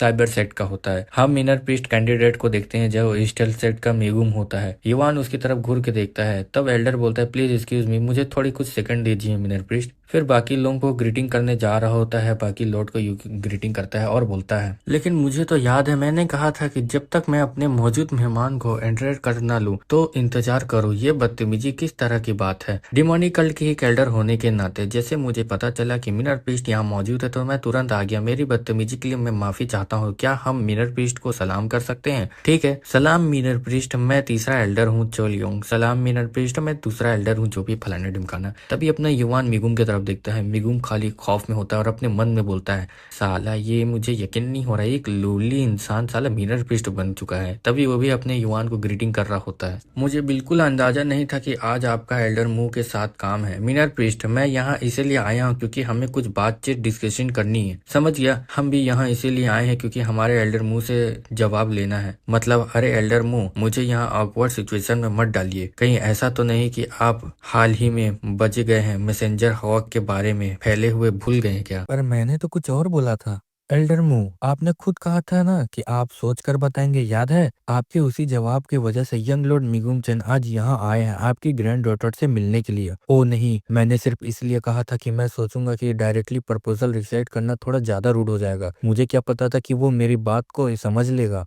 एल्डर मू जी मिनर पिस्ट, अगर शादी की बात हो रही है तो क्या है, जिन लोगों की शादी होने वाली है उनकी भी तो कोई मर्जी होनी चाहिए ना। ओहो बिल्कुल सही कहा आपने, मुझे भी उसकी विशेष का रिस्पेक्ट करना ही पड़ेगा। एल्डर मू आप यहाँ बहुत पतली लाइन पर चल रहे हैं। आप कहते हैं कि आप अपनी ग्रैंड डॉटर की मर्जी के रिस्पेक्ट करते हैं, लेकिन जब हमारे पेट्रियार्च के बेटे से शादी की आई, क्या आप तभी भी आप अपनी बातों पर ही टिक रहेंगे। तभी मून चलते हुए सामने आती है और सीधा खड़े हो जाती है। मिगुम बोलता है कि आखिर ये क्यों आ रही है सामने। तभी मून अपना हाथ पे लगाती है। फिर सभी के सभी शौक हो जाते हैं देख के, क्योंकि इसका फेस दिखा दिया जाता है सबको। ये बोल रहा होता है बेगी कि अच्छा ये मास्क पहनी थी। बोल रहे होते ग्रीटिंग यंग लॉर्ड चियोन, मैं हूँ एल्डर मू ग्रैंड डॉटर ग्यूमियन। क्या क्या ये एक लड़की है क्या। तभी सबसे ज्यादा शौक होता है अपना गजनी, क्योंकि उसके सामने नंगा टहल रहा था उतने समय से, और ये सोच रहा होता है अरे बाप रे बाप मेरी इज्जत की तो वाट लगती। तभी मिगुम सोच रहा है डैम इट, अगर इसने ऐसा है तो मैं तो इसके साथ बहुत बुरा किया था एकेडमी में। मुझे बिल्कुल अंदाज़ा नहीं था कि आप ग्रैंड डॉटर इतने टाइम से स्किन मास्क पहनी हुई हैं। असल में आप काफ़ी खूबसूरत हैं। अगर मेरी भी किसी कोई ग्रैंड डॉटर होती तो मैं भी उसे बिल्कुल ऐसा ही करने देता। तो बड़े लकी हो यंग लॉर्ड, तुम्हारे होने वाली बीवी इतनी ब्यूटीफुल निकली। अंकल बस करो ना। यंग लॉर्ड को इतने सालों बाद देखकर सब कुछ याद आ रहा है। एकेडमी के दिनों में उसने एक बार मुझसे कुछ कहा था। ओह! तो तुम दोनों ने पहले भी बात कर चुके हो? और भी अच्छा है, रुकिए, जब मैंने यंग लॉर्ड का प्रपोज़ल रिजेक्ट किया था तो उसने मुझे कहा था, जैसे ही मैं मिनर प्रीस्ट बन जाऊँगा डेमोनिक पाम सेट को पूरी तरह से ख़त्म कर दूँगा। अच्छा हुआ कि वो मिनर प्रीस्ट कभी बना ही नहीं। क्या? इतना सुन के हमारा एल्डर बहुत ज़्यादा गुस्सा हो जाता है और बोलता है, अच्छा तो तुम मेरे सेट को एलिमिनेट करोगे, पूरे-पूरे ख़त्म कर दोगे? एल्डर मूव, तुम थोड़ा शांत हो जाओ। यंग लॉर्ड थे, थोड़ा फूलिश थे पर अभी थोड़ा-सा काफ़ी सुधर चुके हैं। क्या तुम सच में लगता है कि तुम मुझे इसी तरीके से टोंट मार के चुप करा सकते हो? एल्डर मुंह, आखिर आप करने क्या चाहते हैं? वही तो मैं तुमसे पूछना चाहता हूँ कि मैं क्या नहीं कर सकता? फिर हम देखते हैं दोनों के दोनों ऑरा रिलीज कर रहे होते हैं। तभी कोई बोल रहा होता है, रुक जाओ, तुम दोनों शांत हो जाओ। मैं समझ सकता हूँ आप क्या कहना चाह रहे हैं एल्डर मुंह, लेकिन मैं इतना कह रहा हूँ कि कोई यंग लॉर्ड च्यून के अपने पास्ट को कुछ बाकी बीते दिनों थे उसे जज नहीं करना चाहिए। शायद उसकी असल वजह वो नहीं थी। और वैसे भी आप खुद जानते हैं इस कल्ट के अंदर ऐसे लोग बहुत कम हैं जो डिमोनिक ड्रैगन पाम सेट को आसानी से हैंडल कर सकते हैं। अब जब मैं सोचता हूँ मुझे याद आया आप पिछले कोई सालों से एक स्किल्ड फिजिशियन की तलाश में है ना? हाँ, अच्छा हुआ मैंने इस पवन को उससे पहले नहीं यूज किया था। मुझे पता था ये दिन जरूर एक काम आएगा। आपकी ग्रैंड डॉटर और यंग लॉर्ड मिगुन चियन की शादी कर लेते हैं तो मैं ये चीज शादी के तोहफे पर दूंगा। ये एक जेड मिलियन है जो डिवाइन फिजिशियन से मिलता है।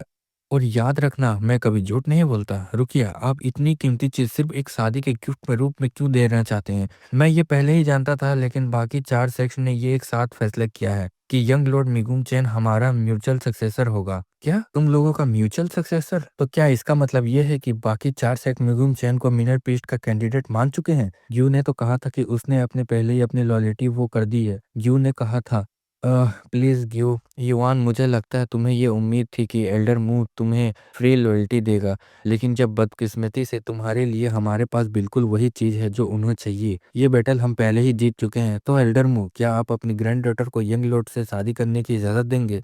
वेल, इतना ही बोलते अपनी मून यंग लॉर्ड का हाथ पकड़ती है और बोलती है, मैं ऑलरेडी मिरर पीस्ट की वुमेन हूँ। जिसे सुन के सभी शौक हो जाते हैं। एल्डर शौक हो जाता है, इतना ये भी शौक हो जाता है इसका दादा। युवान शर्मा जाता है। ये लोग बोल रहे होते हैं, "हैं, ये क्या हो रहा है हमारे लॉर्ड के साथ? क्या ये सच में सच बहुत जल्दी नहीं हो रहा?"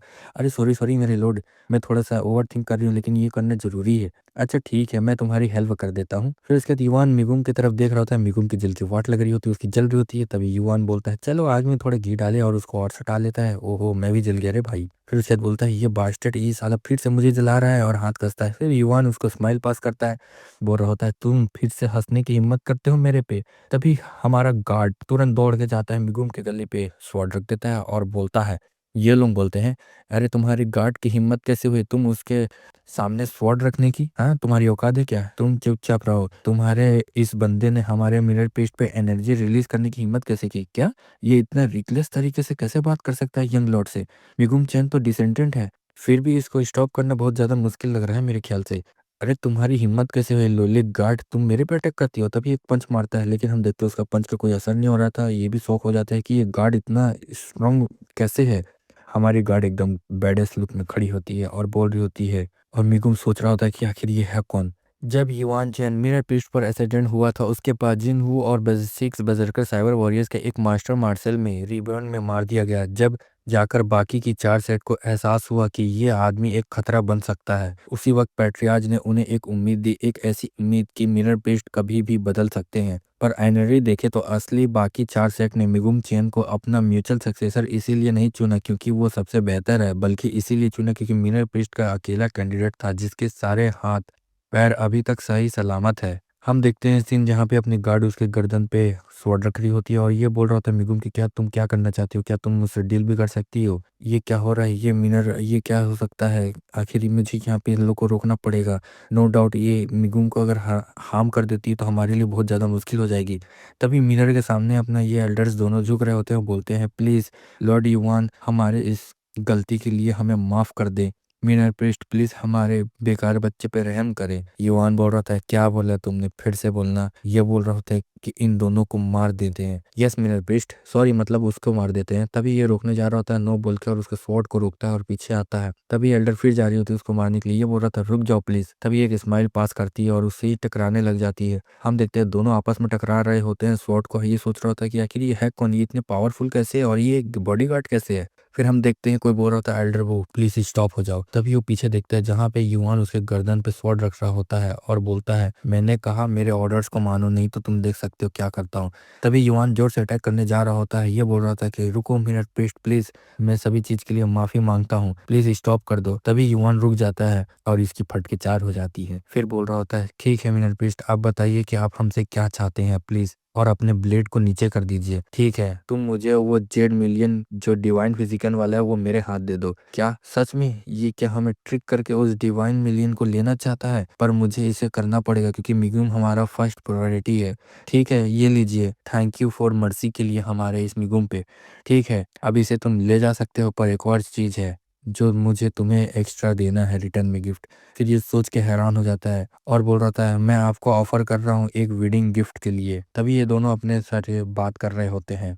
जीनियस मूव एल्डरबू, सच कहूँ तो ये आइडिया मेरे दिमाग में भी नहीं आया था। है पॉलिटिक्स में चलते वक्त ये जहाँ बहुत जरूरी होता है कि सामने वाला चाहता क्या है उसकी डिजायर को खिला दो और बदले में तुम्हें बिल्कुल वही मिलता है जो तुम्हें चाहते हो। लेकिन ये सिर्फ जेड मिलियन मेरे लिए लॉस का सौदा होगा। क्या इसका क्या मतलब हुआ? और तभी हम देखते हैं युवान मिगुम का एक हाथ काट देता है जिससे मिगुम काफी हैरान हो जाता है। हम देखते हैं मिगुम का हाथ काट के अलग पड़ा होता है। गजनी अपना शौक हो जाते हैं, बाकी एल्डर शौक हो जाते हैं और हम देखते हैं मिगुम का हाथ नीचे गिरता हुआ। मिगुम काफी दर्द में होता है और फिर उसके बाद उसका एल्डर उसके पास आ रहा होता है मिगुम के पास और ये बोल रहा था क्या इसने मिगुम को हमारे म्यूचुअल सक्सेसर का एक हाथ काट दिया और तुम्हें कुछ बोलना है क्या यहाँ पे? फिर ये लोग बोल रहे थे नहीं नहीं अभी कुछ नहीं है मेरे पे। ठीक है आपका माफी के लिए हमारे मिगुम पे हमें सब्र रखना होगा। जिस पल मिगुम मिरर पीस्ट के खिलाफ हॉस्पिटलिटी दिखाए उसी पल उसे वही एग्जीक्यूट कर दिया जा सकता है। लेकिन शुक्र है वो जिंदा है, उसे प्रोवोक करना सिर्फ एक जान नहीं हमारी जान भी जा सकती है। यंग लॉर्ड चिवान की तबीयत ठीक नहीं है इसीलिए अब हम घर लौट रहे हैं। ये खत्म नहीं हुआ है साले मिनर प्रीस्ट। आपके बगीचे में इतने खून बहा देने के लिए मेरी तरफ से माफी चाहता हूँ, लेकिन मुझे उम्मीद है ये चीज आपको काम आएगी एल्डर मू। ओ धन्यवाद मेरा बेस्ट, आपकी दया के संभालने करिए।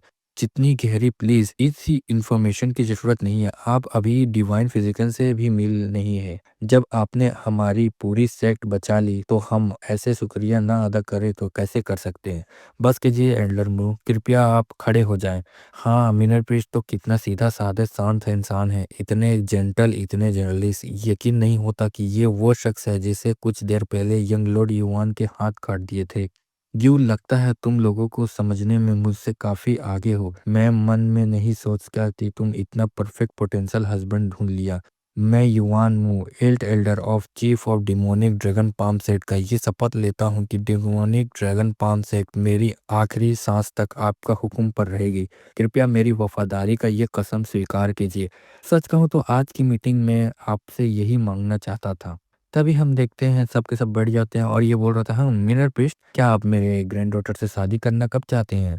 फिर उसके बाद उसकी ग्रैंड डॉटर सजा रही होती है, लेकिन ये क्या, ये तो सीधा अपने गजनी में थूक देता है। गजनी फिर भी खुश, अरे अरे कॉन्ग्रेचुलेशंस आप तुम जल्दी शादी करने वाले हैं। अरे यार मैं इसको कैसे समझाऊं ये सब बातें। फिर ग्यू पूरा मिसअंडरस्टैंडिंग समझा रही होती है अपने एल्डर मुंह को और बोल रही होती है कि मैं इसी के लिए अपना फेस भी हाइड रख रही थी वह मैंने आपको काफी डिसअपॉइंट किया। अपने एल्डर मन में सोच रहा होता है। मेरा प्रीस्ट और क्यू का रिएक्शन देखकर मुझे साफ लग रहा है कि दोनों के बीच थोड़ी सी तो इंटरेस्टिंग जरूरी है। अब मैं बस पीछे बैठकर ये सब अनफोल्ड होता नहीं देखूंगा। तुम वहां जाकर जी सर चुप कर सलाम करो, जाओ यू को ले आओ, ये आपके ग्रैंडसन की बात कर रहे हैं। आज हमें आपसे बहुत बड़ी मदद मिली है मेरे प्रीस्ट, इसीलिए मैं आपसे कोई बात छुपा नहीं सकता। मेरा एक बेटा था उसका नाम सो यूंग था। सच कहूँ तो एक एक्सपेक्टेशन के दौरान इविल फैक्शन ने उसे घर के लिए और बेरहमी से मार दिया। और बदकिस्मती ये थी कि खबर सबसे गलत वक्त पर आई जब मेरी बहू गर्भवती थी। ये सुनते ही उनका डिलीवरी स्मूथ नहीं रहा क्योंकि ग्यू बिल्कुल ठीक पैदा हुई थी, लेकिन उसका ट्विन छोटा भाई यू की जन्म में काफ़ी देर से हुआ और इसी वजह से उसका दिमागी कमजोरी रह गई। उसके बाद मेरी बहू भी दुनिया से चली गई। मैंने अपने बच्चे ग्रैंडसन के लिए हर जगह मदद ढूंढी, लेकिन कोई भी कुछ इलाज नहीं मिल पाया और आज आपने मिनर पेस्ट मुझे उम्मीद दी है। दिल से आपको बहुत शुक्रिया है चीफ, हम यंग लॉर्ड को ले आए हैं। तभी यंग लॉर्ड आ रहा होता है, बोलता है ग्रैंड ग्रैंड फादर करके हेलो बोलता है। फिर ये लोग सोच रहे होते हैं हाँ इसका सेम स्किन मार्क्स है जो ग्यू पहनते रहती थी, यानी अपनी मून की बात हो रही है। फिर हम देखते हैं मून अपनी भाई को गले लगा रही होती है, बोल रही होती काफी समय हो गया हमें मिले। उसका ग्रैंडफादर बोल रहा था हाँ बहुत ज़्यादा हो गया तुम्हारा हग, अब चलो मिरर पृष्ठ से हेलो हाय बोल दो क्योंकि उन्होंने तुम्हारे लिए बहुत मदद किया है। हे हंस रहा होता है और बोल रहा था है hello nice nice meet you अपनी लैंग्वेज में। इवान थोड़ा उसकी तरफ देख रहा होता है और बोल रहा होता है एल्डर मू क्या मैं आपके ग्रैंडसन को थोड़ा पास से जाकर दे सकता हूँ? हाँ हाँ क्यों नहीं। तभी युवान उसके पास आ रहा होता है, ये बोल रहा था हाँ आप क्या करना चाह रहे हैं? तभी युवान बोलता है तुम्हें थोड़ा सा तो दर्द होगा, वो बोलता है। तभी युवान उसको इलेक्ट्रिक शॉक दे रहा होता है, ये बोल रहा था मिरर पृष्ठ आप करने की क्या सोच रहे हैं मेरे ग्रैंडसन के साथ? हम देखते हैं नैनो का सीन जहाँ कम्युनिकेशन इमेजिंग रिजोल्यूशन स्कैन कर रहा होता है उसका हाथ के जरिए उसके दिमाग को और बोल रहा होता है कि रिजल्ट उसको मिल चुका है। रेड डॉट्स वाले अपेयर्स वहीं जगह दिखते हैं जहां ब्लड सर्कुलेट एबनॉर्मल हो चुकी है। दूसरे मेडिकल केस में एनालाइजर के टारगेटिंग ये प्रॉब्लम लंबे समय तक चाइल्ड और ऑक्सीजन सप्लाई रुक जाने की वजह से हुआ है। इस ऑक्सीजन की कमी के ब्रेन सेल का दिमाग किया गया है। कुछ इंपॉर्टेंट ब्रेन फंक्शन को सरपास कर दिया गया है। क्या इसे ठीक किया जा सकता है? हाँ ये पॉसिबल है। सबसे पहले चुकी हुई डेड सेल्स को रिमूव करना होगा ताकि ब्लड फ्लो दोबारा रिस्टोर हो सके। उसके बाद इलेक्ट्रॉनिक वेव से उसके नए ब्रेन्स को सेल को ग्रोथ करने पड़ेगा, सिमुलेशन किए जाएंगे। क्या आप इलेक्ट्रॉनिक ट्रीटमेंट ट्राई करना चाहते हैं? अगर उसे बचाने के लिए ज़रा भी चांस है तो हम ट्राई ही करेंगे। प्लीज़ अपनी उंगलियों को रेड डॉट्स पर रखिए। हमारा करंट सीन का होता है जहाँ बोल रहा होता है युवान कि तुमको थोड़ा सा दर्द होगा। हम देखते हैं बिल्ली को शौक दे रहा था उसके ग्रैंडफादर हैरान हो जाता है कि तुम मेरे बेटे के साथ क्या करना चाह रहे हो। फिर हम देखते हैं शौक का सीन और फिर उसके बाद वापस जा रहा होता है मिनर पेस्ट के पास। अल्डर आती है उसको रोक रही होती है, बोल रहा होता है कि मुझे जाने दो वहाँ पे। बोल रहा होता है नहीं रुक जाओ, मिनर पेस्ट ने बोला ना रुक जाओ। उसका ग्रैंड दादा बोल रहा होता है कि कैसे रुक जाऊं मैं, मेरा ग्रैंडसन क्लियरली बहुत ज्यादा पेन में है, क्या तुमको दिखता नहीं है? ईवान फिर उसको नीचे गिरा देता है। फिर उसके बाद वो यू को पकड़ने जा रहा होता है और बोल रहा होता है मिनट पेस्ट इसका क्या मतलब हुआ? फिर उसके बाद अपना जिसको मार रहा होता है वो बोल रहा होता है ग्रैंडफादर क्या बोल रहा था क्या क्या तुम ठीक हो? फिर उसके बाद बोलता है ये मुझे बहुत दर्द हो रहा है, मेरा दिमाग में बहुत दर्द हो रहा है। ये बोल रहा था क्या हुआ आखिरकार, ये पॉसिबल कैसे है? ये फोकस डायरेक्टली बोल सकता है वो बिना किसी चीज के, ये तोतला जैसे नहीं लग रहा। फिर उसके बाद बोल रहा था हम माई स्वीट हो। फिर बोल रहा था नहीं नहीं दादा मुझे बहुत दर्द हो रहा है, जोर से मत करो। टकलू बोल रहा था वाह लॉर्ड ट्रूली अमेजिंग। ठीक है भाई अमेजिंग है, लेकिन तेरा बाल कब आएगा भाई? 117 चैप्टर हो गया है। जब मैं उस वक्त माइक्रोटेक से जहर दिया गया था तब मैंने देखा था इस लड़के ने मेडिकेशन में नेचुरल टैलेंट है, लेकिन अब लगता है उसकी असली ताकत मेरी समझ से काफी ज्यादा आगे है। ये तो किसी डिवाइन बींग से भी जैसा ज्यादा आगे है। अगर तुम उसे ठीक कर सकते हो तो मिनर पीस तो फिर इसकी कोई जरूरत ही नहीं रहेगी। ये रख लो, इससे ज्यादा काम के वक्त के लिए संभाल के रखना। जहाँ तक ये बात हुई कि मैं सोच रहा हूँ ये उस फ्लाइंग फैंटम सेट के गेस्ट हाउस में रहने दूं। तुम्हें बार बार आने पड़ेगा क्योंकि तुम उसका रेगुलर ट्रीटमेंट करोगे। अब मेरी ग्रैंड चिल्ड्रन मैं उन्हें तुम्हारे हवाले करता हूँ। हम देखते हैं इवान पीछे देखता है। फिर फ्लैशबैक में देखते हैं जहाँ म्यून अपने बोल रही थी कि मैं ऑलरेडी मिनर पृष्ठ की वुमेन हूँ। इवान बोल रहा था ये कैसा फीलिंग था यार जैसा मैंने फील किया। क्या गिव मेरे लिए फोर्सफुली लॉयल फॉलोवर है इसलिए क्या, या कुछ और भी हो सकता है? हम देखते हैं रात के 6 बजे गेस्ट हाउस में फ्लैम फैंटम सेट का इवान आ रहा होता है, बोल रहा होता है अरे वेलकम मिनर पेस्ट हूँ। ये पर्सन नेक्स्ट एल्डर हवा यानी समवन डार्क ऑर्डर पर ये कैसा एक्शन कर रही है एल्डर युवान। तभी उसके बाद युवान के पीछे देख रही थी, बोल रही थी अच्छा अच्छा तुमने अपना फैले फेस दिखाई दिया, अच्छी बात है, वैसे तुम काफी स्मार्ट दिख रही हो। अरे तुम बस करो मेरी मजा लेने। कैंग्रेचुलेसन मीनापिश, डिमोनिक ड्रैगन पाम सेट आगे चल के तुम्हारे लिए बहुत काम आने वाली है। मुझे तो लक लिए इसीलिए ग्यू मेरे साथ था। तो बताओ एल्डर हवा तुम्हारा काम कैसा चल रहा है? माफ कीजिए मैं और एल्डर सामान ड्रीम फैंटम सेट से गए थे लेकिन चीफ से मुलाकात नहीं हो पाई, उसने पहले ही कुछ और मेहमान आए हुए थे। और मेहमान? कहीं वो स्वॉर्ड और म्यूजिकल सेट तो नहीं थे? आपको कैसे पता चला? मुझे पता ही था। वैसे ये कौन है?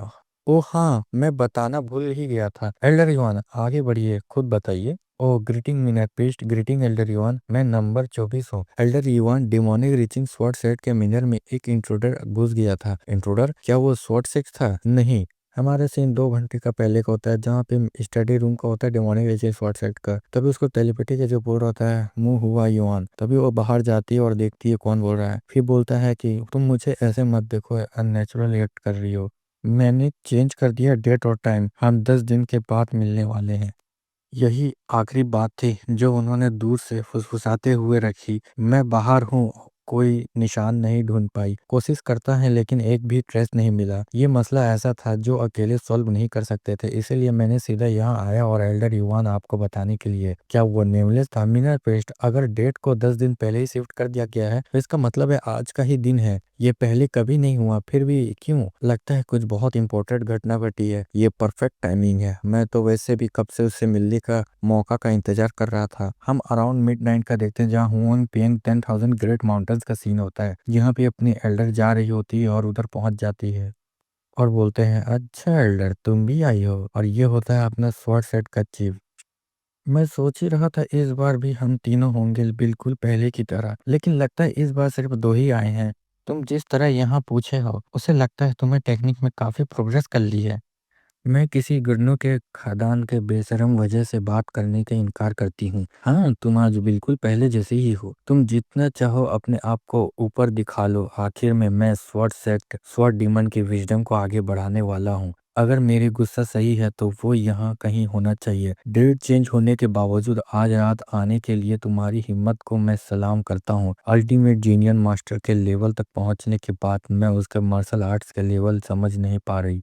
उसका रिएक्शन से लगता है उसे पहले से ही जी हुआ मुआ मौत के बारे में पता है। आखिर ये इंसान है कौन? मैं सीधा मुड़ पर आई हूँ। आज रात तुम दोनों में से एक, तुम सोच क्या रहे हो करने वाले हो? मैं बोन गियोंग, स्वॉर्ड सेट का सेकंड एल्डर चीफ, आपको ग्रीट करना चाहता हूँ। हमारे पुराने पेट्रियार्च। 3 साल पहले जो स्वॉर्ड टेक्निक यूज हुई थी वो बिल्कुल वही थी। हाँ, वो technique demonic Lord sword art से काफी ज्यादा मिलती जुलती थी। बिल्कुल वही जो हमारे पेट्रियार्च बैटलफील्ड पर यूज करते हैं। बिल्कुल सही। इस कल्ट के इतने सारे राज जानने और इतनी आजादी से मूव कर पाना, ये सिर्फ एक ही सच कर पाता है, हमारे पुराने पेट्रियार्च। पोंगी, लगता है यहाँ किसी तरह की गलत फहमी हो रही है, लेकिन आवाज में जो हल्का सा रुखा है वो बता देता है ये सिर्फ गलत फहमी नहीं है।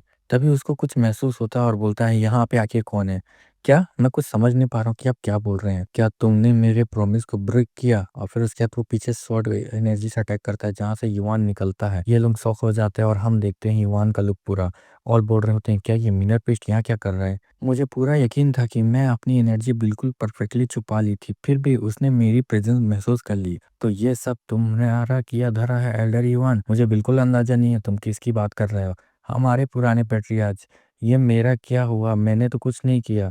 मैंने हमारा वादा निभाया है, तो प्लीज मुझे स्वॉर्ड डीमन की टेक्निक लेने दी का हक है। अब देर हो चुकी है। जिस पल तुम में से किसी एक ने भी वादा तोड़ा, उसी पल सब कुछ खत्म हो गया। लगता है तुम में से कोई भी 24 ऑफ डीमन स्वॉर्ड टेक्निक का हकदार नहीं है। इतना बोलते हुए जा रहा होता है, ये बोल रहा होता है, प्लीज प्लीज प्लीज मेरी बात सुनिए। फिर उसके सामने आ जाती है अपनी एल्डर और ये बोल रहा होता है, तुम्हारी तो, और फिर उस पर अटैक करने जा रहा होता है। बोल रहा था, अच्छा तो तुम अपना असली रंग दिखाने लगे। फिर दोनों एल्डर्स का फाइट हो रहा होता है, एक स्वॉर्ड का प्रकार होता है। बोल रहा होता है, आखिर ये कैसे हो सकता है? ये कुछ ज्यादा ही स्ट्रांग नहीं हो चुकी है? तभी उसके सामने आ रही होती है और वो बोल रहा था गुस्से में, डैमेज करके। हमारा सीन युवान की तरफ होता है, जहाँ पे उसको कैचअप करने की कोशिश कर रहा होता है और उसको फॉलो करने की कोशिश कर रहा होता है। नैनो से स्कैन करवा रहा होता है, नाइट विजन से, जहाँ से वो स्कैन करके देख लेता है और फिर ऊपर से सीधा जंप मारता है उसके तरफ। और ये सोच रहा होता है अपने मन में, हाँ 24 डीमन स्वॉर्ड टेक्निक आगे नहीं बढ़ा सकता, लेकिन शायद अब इसका कोई मतलब भी नहीं बनता, क्योंकि अब कोई और है जो इस टेक्निक को मिल चुका है। फिर तभी वो पीछे देखता है, जहाँ पे युवान स्वॉर्ड लेके अटैक करता है। वो ब्लॉक करने की कोशिश करता है और ब्लॉक कर देता है। हम देखते हैं दीवार जमीनों पे क्रैक्स पड़ रहे होते हैं, उसका पैर अंदर घुस जाता है, फिर युवान को बैक कर देता है। फिर हमारा युवान बैक जाके सीधा पेड़ से टकराता है और काफी हाफ रहा होता है और बोल रहा होता है, नैनो, कि मैं तुम्हारे मसल्स और बोन्स को रिकवर कर रहा होता है। युवान बोल रहा होता है, आज के बाद मैं ऐसा कभी नहीं करूंगा। उसकी फोर्स बिल्कुल ऐसी लग रही थी जैसे 10,000 पाउंड एक्सप्रेशन टेक्निक यूज कर रहा हो। कहीं ऐसा तो नहीं? क्या तुम वहीं ऊपर से सीधा यहाँ कूद गए थे? हाँ बिल्कुल वही। ये नामुमकिन है, मुझे यकीन नहीं हो रहा। तुमने उस इतनी ऊंची पीक से सिर्फ पॉसिबल रूट की अंदाजा लगाकर सीधा यहाँ पे जंप लगा लिया। इतनी हिम्मत सिर्फ एक पागल इंसान ही कर सकता है, या एक बहादुर। फिर हमारा करंट सीन हो रहा होता है, जहाँ पे युवान के सामने उसका खड़ा होता है और बोल रहा होता है, चलो ठीक है, अब तुम मुझे बताओ कि तुम हो कौन? क्या तुम्हें अपनी जान प्यारी नहीं है और तुम मुझसे कैसे सवाल पूछ रहे हो, और तुम जान के भी क्या कर सकते हो। वैसे भी छोड़ो, हटाओ, मैं तुम्हें बताता हूँ कि मैं कौन हूँ। फिर इसके युवान पे अटैक करने जा रहा होता है अपने टेक्निक से। युवान उसको देखता है और बोलता है ये सच में 20 डिमन स्वॉर्ड टेक्निक है। वैसे एल्डर युवान से ज्यादा परफेक्ट है ये, बहुत ज्यादा टेक्निक, और यहाँ तक इसका तो स्ट्रेंथ भी मेरे से भी ज्यादा है। मुझे जल्द से जल्द इसको हैंडल करना पड़ेगा। और अपने स्वॉर्ड से उसको टक्कर देता और बोल रहा था क्या ये टेक्निक तो बजरकर गॉड की है। नैनो बता रहा होता है तुमको फिर से डैमेज हुआ है, तो मैं तुम्हारे ऑर्गन्स को फिर से बता रहा हूँ। फिर वो क्विक रिजेनरेशन कर रहा होता है, युवान खून खास रहा होता है। ना सिर्फ उसकी एनर्जी में मेरी से कम है, बल्कि इतनी ऊंची से गिरने के बाद भी उसे शॉक भी नहीं लगना चाहिए था। और फिर भी लेकिन क्योंकि बजरकर साइबर गॉड की टेक्निक 24 ऑफ डीमन स्वॉर्ड से भी आगे निकल चुकी है, इसीलिए यह लड़ाई इतनी आसान खत्म होने वाली नहीं है। अगर ऐसा ही होता रहा तो। इतना ही बोलते हुए वापस से वो अटैक कर रहा था युवान पे। युवान उसके अटैक को डॉज करता है और फिर रिटर्न गिफ्ट देता है, जिससे कि वो पीछे जाता है और बोल रहा होता है मुझे इसको भागने देने नहीं चाहिए। फिर तुरंत उसके पास आता है और थर्ड कॉर्टिफिटिंग फाइटिंग फॉर्म बजरकर साइबर गॉड का यूज करता है, जिससे कि उसको पीछे ढकेल देता है। उसका स्वॉर्ड हाथ से नीचे छूटता है और फिर अपने आप को बचाता है अपने स्वॉर्ड टेक्निक से और बोल रहा था क्या क्या ये कौन सी स्वॉर्ड स्विंग है, आखिर ये कौन सी टेक्निक है, ये तो मैं इससे बहुत ज्यादा स्ट्रांग है और मैं इसको पता भी नहीं लगा पा रहा हूँ सही से। ये नो डाउट ये सेकंड क्वाड्रिफिटिंग फाइटिंग फॉर्म है, वो भी डिमोनिक स्वॉर्ड आर्ट का। तभी उसको एक सामने आ जाता है उसके और एक स्लैश मारता है उसके कंधे पे, जिससे हम देखते हैं वो पीछे आ जाता है युवान और बोल रहा था ये सच में बहुत ज्यादा स्ट्रांग है। मैंने कभी भी ऐसे हिडन मार्शल आर्ट टेक्निक को नहीं देखा इस कल्ट के अंदर। नैनो उसको रिकवरी कर रहा होता है और बोल रहा होता है क्या ये सच में प्रीवियस पेट्रियाज है। बोल रहा होता है चलो ठीक है, मैं इतना बता सकता हूँ कि तुम्हारे से और मेरा लेवल बहुत अलग है, तो तुम मेरे मैच नहीं है। चलो इसको वापस बंद करो और मुझे फॉलो करना बंद करो। फिर इवान का हम देखते हैं हील हो जाता है और बोल रहा होता है क्या इसने फाइट करते करते इतना अच्छा टेक्निक दिखाया और तुरंत हील भी हो गया, अब मेरे पास कोई और चांस भी नहीं है। फिर उसके बाद अपने स्वॉर्ड एनर्जी को अपने युवान को दिखा रहा होता है। युवान बोल रहा था इसकी स्वॉर्ड एनर्जी में बहुत ज़्यादा स्ट्रांग है और मैं इसको खाली अपनी इस छोटी सी टेक्निक से इसको रोक नहीं सकता। और फिर वो दोबारा युवान की तरफ अपना स्वॉर्ड फेंकता है और हम देखते हैं उसका स्वॉर्ड का एनर्जी बहुत ज़्यादा हो रहा होता है और बोल रहा होता है कि तुम इसको कभी भी ब्लॉक नहीं कर सकते। हम देखते हैं ये फोर्थ कॉर्डिफिटिंग फाइटिंग फॉर्म है डेमन स्वॉर्ड आर्ट का। युवान की तरफ वो अटैक आ रहा होता है, युवान जोर से सांस लेता है और तुरंत आगे बढ़ता है और उसका अटैक को पूरा नैलिफाई कर रहा होता है, लेकिन फिर भी उसको स्लाइसेस लग रही होती है और सोच में पड़ जाता है कि ये सच में लेजेंडरी फोर्थ फॉर्म है। और अगर ऐसी बात है तो फिर उसके बाद ये सोच रहा था ठीक है अब काफी समय नहीं है, ये जल्दी खत्म हो जाएगा। फिर युवान अपना हाथ आगे बढ़ाता है और हम देखते हैं उसका ब्लैक शॉट को समन करता है। ब्लैक शॉट को जैसे समन करता है इसकी फट जाती है, बोल रहा होता है अरे यार। फिर उसके बाद हम देखते हैं वो दोनों हाथों में दोनों स्वॉर्ड को पकड़ रहा होता है और पीछे खड़ा होता है और एक हाथ से बोल रहा होता है कि मैं बजरगर साइबर गोड का टेक्निक यूज करूंगा और दूसरे हाथ से अपना डिमोन स्वॉर्ड आर्ट को यूज करता है और दोनों से अटैक करते हुए आगे आ रहा होता है। और हम देख रहे होते हैं दो ड्रैगन बन जाते हैं उसके एक ही अटैक से। और फिर वो उस नेमलेस पे अटैक कर रहा होता है। वो नेमलेस काफी डर गया होता है और उसको रोकने की कोशिश करता है, तभी वो उसका स्वॉर्ड टूट जाता है और वो ये शॉक में पड़ जाता है और बोल रहा होता है कि आखिर यहाँ पे हो क्या रहा है। फिर भी युवान को वो रोकने की कोशिश करता है, लेकिन वो पीछे जाके टकरा जाता है और नीचे घुटने पे आ जाता है और युवान उसके गर्दन पे स्वॉर्ड रख देता है और ये सोच रहा होता है सच में ये बच्चा बहुत ज्यादा मास्टर है जैसा कि मैंने सोचा था। अर्ली मेडिकल मास्टर चाहे सिर्फ अल्टीमेट जीनियर मास्टर पर ही स्टेप ऊपर क्यों ना हो, लेकिन इन दोनों स्टेप के बीच का पावर गैप बहुत ज्यादा होता है। फिर भी उसने सिर्फ बजरकर साइबर गॉड की टेक्निक चलाई, बल्कि डिमोनिक लॉर्ड स्वॉर्ड आर्ट भी यूज की। ये नहीं, उसने जिनवू मू के सीक्रेट टेक्निक का भी इस्तेमाल किया, जहां दोनों हाथों से अलग अलग टेक्निक चलाया जाती है और इसी एक मूव ने इस पूरी लड़ाई का रुख पलट दिया। क्या ये स्वॉर्ड सच में एक डीमन स्वॉर्ड की है? फिर उसके सामने उसका मांस को काट देता है और हम देखते हैं उसका लुक को और बोलता है आप बताओ कि तुम हो कौन। फिर बोलता है मेरा पेस्ट बहुत हो चुका, मैं अब फाइट नहीं कर सकता, तो प्लीज अपना स्वॉर्ड को डाउन कर ले। फिर वो शौक हो जाता है और बोलता है ये आवाज तो शर्मा का लग रहा है, हेड रॉयल बॉडीगार्ड का। तो क्या वो हमारे पुराने पेटियाज नहीं थे? तो इसका मतलब क्या वो पूरी देर से अपनी आवाज बदल रहा था? शर्मा प्लीज सब कुछ क्लियरली समझाएं, यहाँ असल में क्या चल रहा है। लेकिन उससे पहले मेयर पेस्ट मुझे तुमसे एक बात कहनी है। तभी हम देखते हैं जोर से चिल्लाने की आवाज। ईवान बोल रहा था कि क्या हो रहा है, ये एनर्जी बहुत ज्यादा है, मुझे वहां पे जाना पड़ेगा। ओ नो, ये एल्डर युवान लगती है कि खतरे में है। हम देखते हैं टॉप पीक पे युवान पीक का, जहाँ पे एल्डर युवान भाग रही होती है और फिर उसके सामने ब्लास्ट होता है, उसको जंप करके रोकती है और फिर ये सोच रहे थे हे तुम काफी छोटे चूहे जैसे भाग रही हो, आखिर तुम मेरे से कब तक बच के भागोगी, देखता हूँ मैं भी। फिर ये काफ़ी थक जाती है और बोर होती है, आखिर तुमने ऐसे बोलती है, लेकिन तब भी उसके सामने से वो गायब हो जाता है। ये बोल रही होती है कि मुझे सबसे सब पहले भागना पड़ेगा और इसका साइज़ काफ़ी हो चुका है। थैंकफुली कि मैं उससे अभी तक बच पाई हूँ। तभी उसके सामने आता है और उसको फिर ब्लॉक करती है। जैसे ही ब्लॉक करती है वो पीछे फेंका रही होती है और टकराते-टकराते वो पीछे रुकती है और काफ़ी गुस्से में हो रही होती है और बोल रही होती है, तुम्हें क्या सच में लगता है कि तुम डिमोनिक ब्लड रिवर्सल आर्ट सीख रहे हो? फिर उसके बाद वो हँस रहा होता है और बोलता है, ये मेरी डिवाइन ब्लड रिवर्सल वेसल है और तुम खाली एक डीमन की छोटी सी चूहिया हो। क्या तुमको लगता है तुम्हारे मरने के बाद किसी को अफेक्ट भी करेगा ये आर्ट के बारे में? फिर उसके बाद अपने मन में सोचती है।